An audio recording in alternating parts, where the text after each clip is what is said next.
So I think a lot has been spoken about lung cancer in last 3 days, and the most important thing what we have understood is the oncogenic dysregulation, which causes the cell proliferation, cell multiplication, and survival of the cell for a longer time. And this is a unique thing which we see and causes oncogenic addiction. So this oncogenic addiction is very, very important for the cell survival, and this is the Achilles heel where we strike with our targeted therapies. And this tumor biology informed treatment strategy is something which is come to our help, and that is what we have developed in last 1 to 1.5 decade. And there are several targeted therapies, as we know, including EGFR, L cross 1, very commonly, followed by ER, BB2, BRAF, MET, RET, and not last but not the least, NTRK. NTRK is also one of the important mutations what we see, and we can see that NTRK 1, 2, 3 is present, and it codes for TRK A, B, and C protein, and mainly it works through the MAP PIK3 PIK3K kinase activity. Next slide, please. So we do see NTRK is one of the tumor agnostic marker, and we do see NTRK fusion in many solid tumors, including adults as well as in pediatric age group, as you can see. And next slide, please.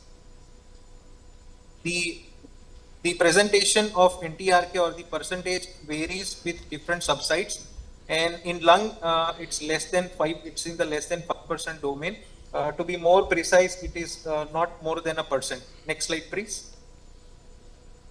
So this shows that in different, if you consider NTRK 1, 2, and 3, they are all less than 1%, and cumulative, again, it will not be more than 1%. Next slide, please. So what do we do in clinical practice? So important is to see the clinical feature, and the clinical feature of NTRK is something similar to EGFR, HELC, and ROS. These are young patients who are non-smokers, adenocarcinomas, but even NTRK can be seen in squamous cell carcinoma, in neuroendocrine carcinomas, and even in patients who are smokers. So the most important thing is that this acts, the NTRK mutation, the fusion is the only one which can be targeted with TKI. And if there are some point mutations or amplifications and mutations, these are not going to work with the NTRK TKI. So we have to identify the fusions which can be targeted. And how do we identify this needle in haystack is the most important thing. And RNA-based NGS is considered as a gold standard. Next slide, please. So this is the whole chart. We can do it by any method, IHC, FISH, RT-PCR, and NGS. Everybody has its pros and cons. IHC and FISH are very widely available. IHC is turnaround time is very small, 1 to 2 days. It's cost effective, but problem is it will not differentiate between it will be pan TRK, and it will not differentiate between the wild and the mutant or the fusion types. FISH we have to do for each and every NTRK 1, 2, and 3 separately.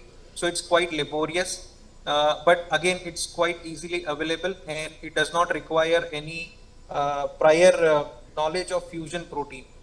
In RT-PCR, it's quite selective. The only problem with RT-PCR, it requires previous knowledge of the fusion partner. All these things are overcome by NGS, and there are DNA and RNA based NGS which is available. Even CT DNA. So even in the blood, we can try to see do the NGS and try to find this needle in haystack. But problem is cost, the turnaround time, and if we are going by the RNA sequencing, the specimen has to be fixed properly. That is very important. Next slide, please.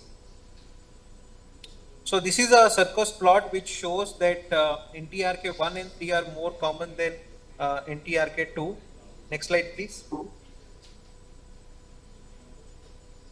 So what do we do with what the target? What should we do with it? So till we do have the report, there are two schools of thoughts which have been extensively discussed. If the patient is doing well, not very bad in their PS, so we can hit thumbs. If the patient is not doing well, we have to immediately start with chemotherapy at least.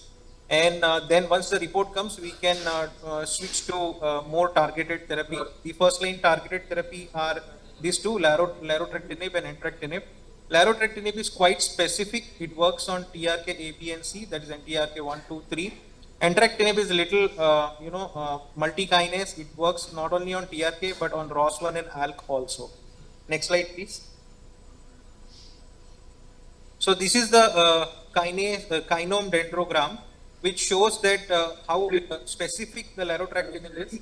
It works on TRK A, B, and C in more than 95% of the time with 1 micromole. And if you see the entrectinib, it is again effective against TRK A, B, and C, but not only that, it's effective against many other kinases. Next slide, please. This is again the blue dots, if you can see, are for the entrectinib and larotrectinib. Larotrectinib has a little more improved PFS compared to entrectinib. Next slide, please. Coming to their efficacy, we can see that these are quite effective drugs. More than 65 to 80% is the ORR. Duration response is in the terms of 2 to 3 years. PFS has been quite impressive to the tune of 2 to 3 years again.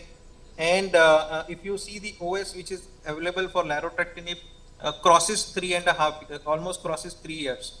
So this is quite effective drugs, and we also have to look for the side effects. Next slide, please. So these are the horde of side effects which can be occurring. But there are a few common side effects which we can monitor easily, and we can tackle them. Next slide, please. So weight gain, ataxia, paresthesia, and withdrawal pain. This is withdrawal pain is something very unique to NTRKs. And these are the presentation. Luckily, there are many grade 3, grade 4 events which are happening. Next slide, please.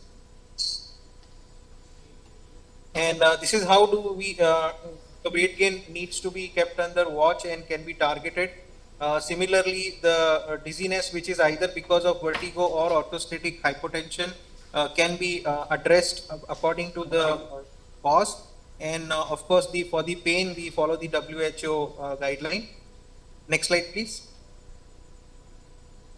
So I think this brings to us the last slide, where we understand that if we have a report in our hand, larotrectinib and entrectinib are the way to go for the line. And once they get upon whether it is on target or off target, we have to change the treatment. I think Dr. Kripa is going to take the future presentation on the same.